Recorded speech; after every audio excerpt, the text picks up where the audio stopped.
Evolution doesn't just refine life, it experiments recklessly, and the creatures in this list are the most extreme anatomical gambles ever to survive.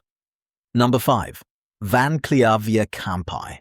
While its archosauriform relatives were evolving lightweight, fenestrated skulls with strategic openings to reduce weight and accommodate powerful jaw muscles, this late Triassic reptile from 210 million years ago took the evolutionary road less traveled, sealing every cranial opening and wrapping itself in quadruple-layered armor.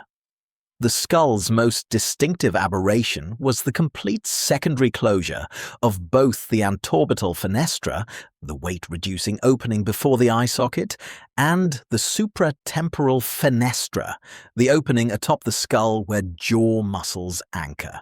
This created an exceptionally solid cranial structure, trading agility for durability.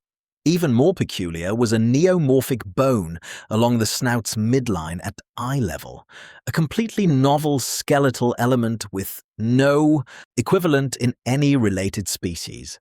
The armor system featured 4 morphologically distinct types of osteoderms rather than uniform scales, each overlapping like roof tiles with prominent central ridges and forward-pointing spines.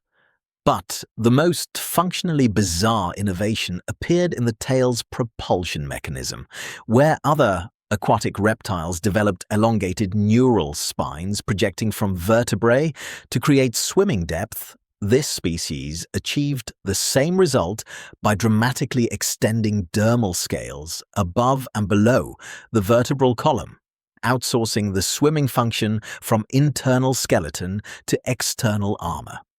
This heavily fortified design positioned the species as a mid-level predator in Triassic river systems where survival favored defense over speed.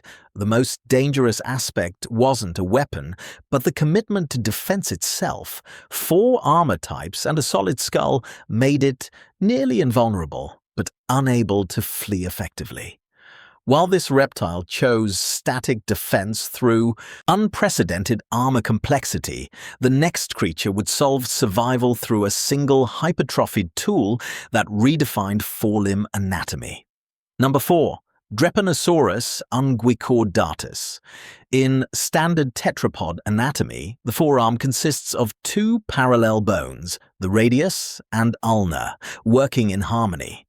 This late Triassic arboreal reptile from 212 to 218 million years ago shattered that blueprint, transforming the ulna from a supporting column into a flattened, sickle-shaped blade. This radical ulnar transformation served one purpose: supporting a second-digit claw, so enormously hypertrophied it approached the size of the entire arm. The restructured ulna, positioned near the elbow and crescent-shaped, provided attachment surfaces for extraordinarily powerful flexor muscles, while an elongated carpal bone replaced the ulna's normal wrist-supporting function. This created asymmetric forearm architecture fundamentally different from bilateral symmetry in virtually all other tetrapods. The biomechanical result was a hook-and-pull excavation system functionally identical to modern anteater claws, despite evolving 300 million years earlier. The anatomical aberrations extended beyond the forelimb. The tail possessed prehensile capabilities with a terminal claw-like structure formed from fused caudal vertebrae, creating a 5th grasping appendage from modified backbone elements. The vertebral column exhibited dramatically elongated neural spines in the shoulder region, forming a dorsal hump that anchored massive neck and forelimb musculature necessary to power the giant claw through solid wood. This constellation of modifications created a specialized insectivorous bark ripper with minimal competition in Triassic forest canopies. The most dangerous component was the hypertrophied second claw, a wood-splitting implement backed by completely restructured skeletal architecture, where this creature modified internal bones to support one massive external tool. Our next species would develop external structures so elaborate they remain incompletely understood. Number 3. Listracanthus shark dermal denticles typically measure microscopic to small, providing hydrodynamic advantages. This Carboniferous to Triassic chondrichthyan from 326 to 251 million years ago developed spine structures reaching 10 centimeters in length with feather-like branching morphology, utterly unlike any modern shark covering. Each denticle consisted of a massive central spine with lateral subsidiary spines branching outward like feather barbs or comb teeth. Histological analysis revealed these structures were hollow internally with vascularized channels, indicating they weren't merely passive armor, but active sensory organs.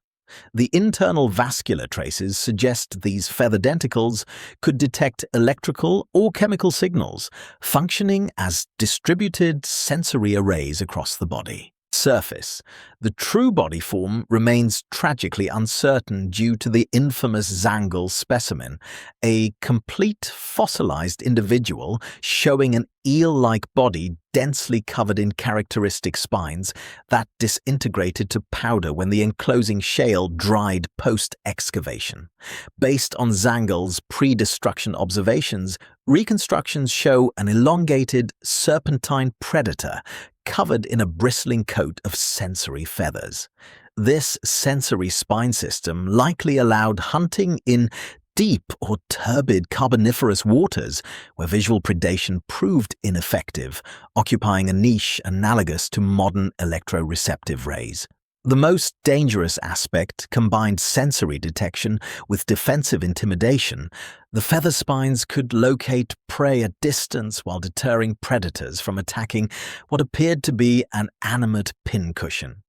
Where this species externalized sensory organs into elaborate spines, the next creature would relocate its primary locomotor organs to an unprecedented position. Number 2. Iniopteryx. In fish morphology, pectoral fins universally emerge from ventral or lateral positions. This Pennsylvanian chondrichthyan from approximately 300 million years ago violated this principle by relocating its pectoral fins to an extremely high dorsal position on the shoulders, mounting wings on the upper back rather than the sides. These dorsally positioned fins attached via enlarged basal plates fused to massive scapulocoracoid cartilages, creating wing-like appendages capable of vertical flapping motions rather than horizontal undulations. This configuration enabled underwater flight mechanics identical to bird aerial locomotion, the pectoral fins providing primary propulsion through vertical power strokes, while the symmetrical diffie-circle tail functioned purely as a rudder, completely inverting typical fish locomotion. Sexual dimorphism added another anatomical peculiarity. Males possessed massively hypertrophied first fin rays on pectoral fins, heavily armored with large, forward-curving dermal denticle hooks. These modified fin rays functioned as clasping organs during copulation, weaponizing the primary locomotor organ for reproductive purposes. The dentition showed tooth whorls at the jaw symphysis with unfused roots, contrasting with related Iniopterygians and suggesting more flexible tooth replacement. This suite of modifications transformed the species into an active mid-water predator using wing-powered flight rather than tail-powered swimming.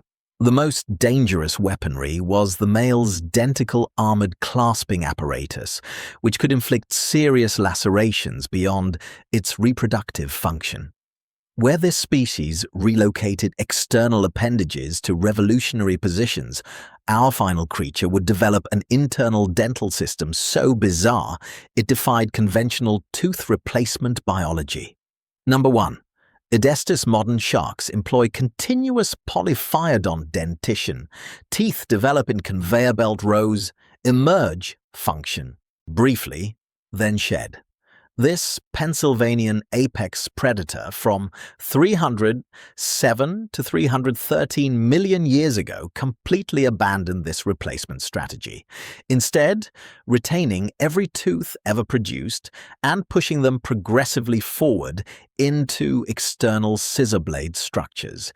Teeth erupted in single symphyseal rows along the jaw midline rather than multiple lateral rows. New teeth emerging posteriorly pushed older teeth anteriorly, but instead of triggering shedding, the old teeth, still embedded in gum tissue, continued forward migration until they projected entirely outside the mouth.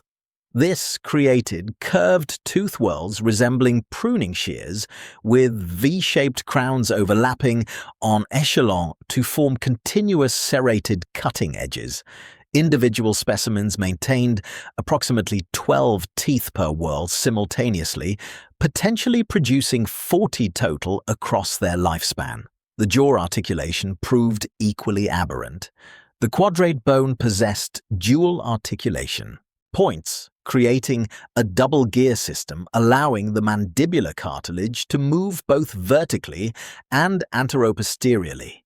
During predatory strikes, coordinated muscle contractions simultaneously elevated and protracted the lower jaw, causing each tooth to slice through 3 times its own length into prey tissue while driving prey deeper onto upper jaw teeth. This chop-and-slice mechanism, generating approximately 1,907 newtons of force, represented a completely different feeding strategy from modern sharks' bite-and-shake approach.